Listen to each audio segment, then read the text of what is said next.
So it's the third week of April and it's 2024, and I just thought I would try something a little bit different.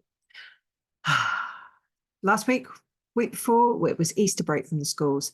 And even though I try to plan as a self-employed person, I still haven't yet cracked that habit of writing ahead of schedule.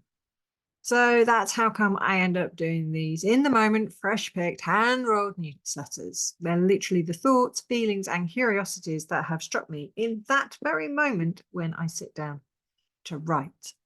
And yes, oh my gosh, over the years, I have tried so many times to be a planner, to pick a topic, to work quarterly and all of that, but still, it just ends up every week freshly rolled.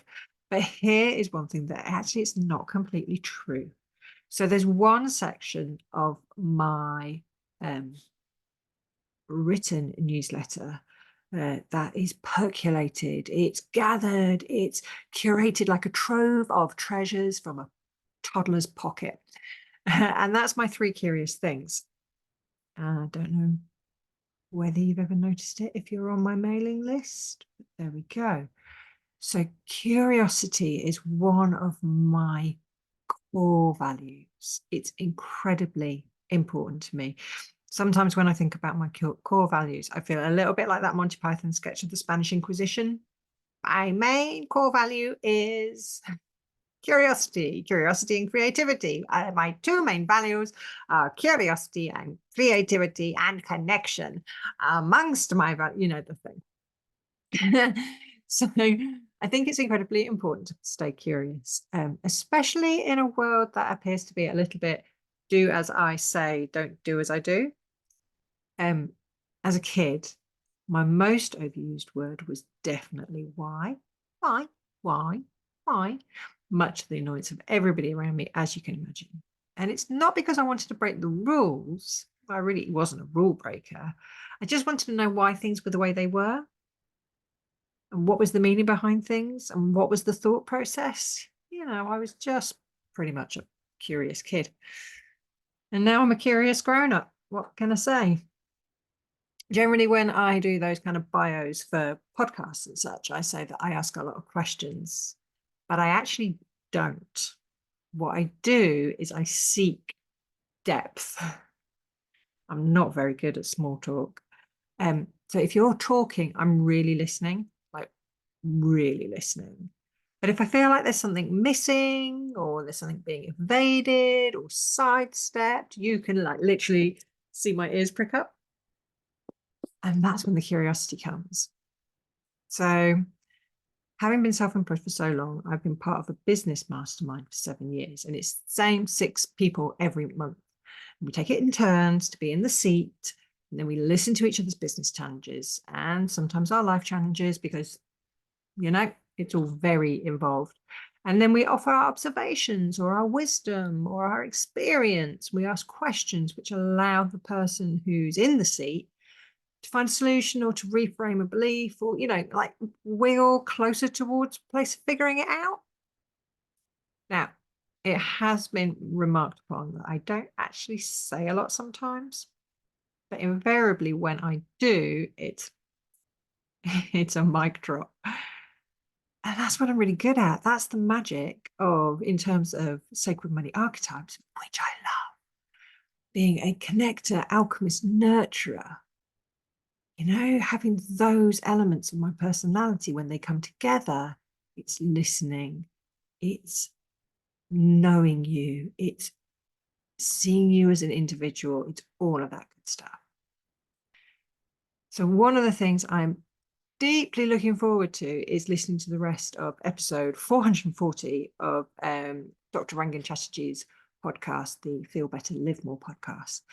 He's in deep conversation with Gabor Mate, and they are talking about the 5 biggest regrets. I'm only 20 minutes in, but I have been reliably informed ahead of me. There's a huge chunk on the importance of curiosity. I'm very excited about that.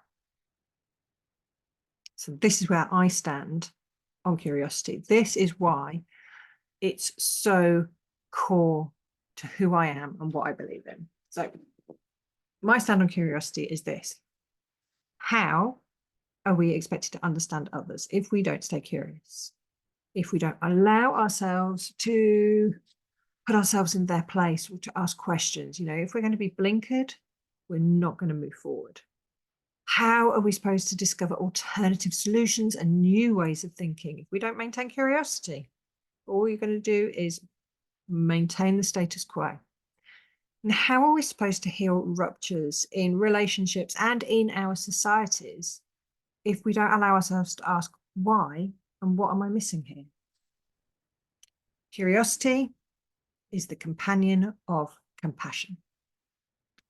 It's the ability to see another's point of view, to put yourself in their seat, to see nuances you could miss, and that full, gorgeous spectrum of human experience. It's not just black and white. So this week I picked my 3 curious things, and they're well worth seeking. They're so gorgeous. The first one is about Vorfreude. Vorfreude? Heard of Schadenfreude? Well, Vorfreude is the anticipation of joy, ways in which we can encourage joy by looking forward to things. I've really enjoyed reading about that. And then the second thing that really grabbed me was about the Chalita skateboarders of Bolivia.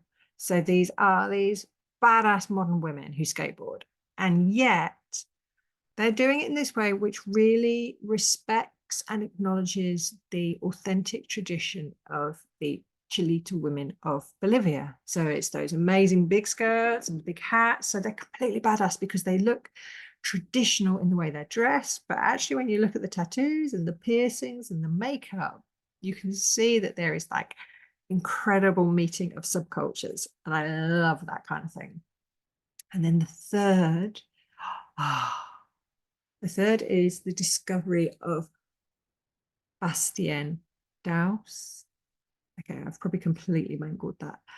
He is a circus performer who has this curiosity about gravity. What is gravity? How do we defy gravity? What is that point of balance? And he creates these incredible pieces of performance, very much, like French circus kind of, yeah. Incredible pieces of performance, which are all about the balancing point, the tipping point, being able to hold. Oh, absolutely. Just stupendous work. Go look him up. All righty. So that's it from me. Big love as ever. I'll catch you next week.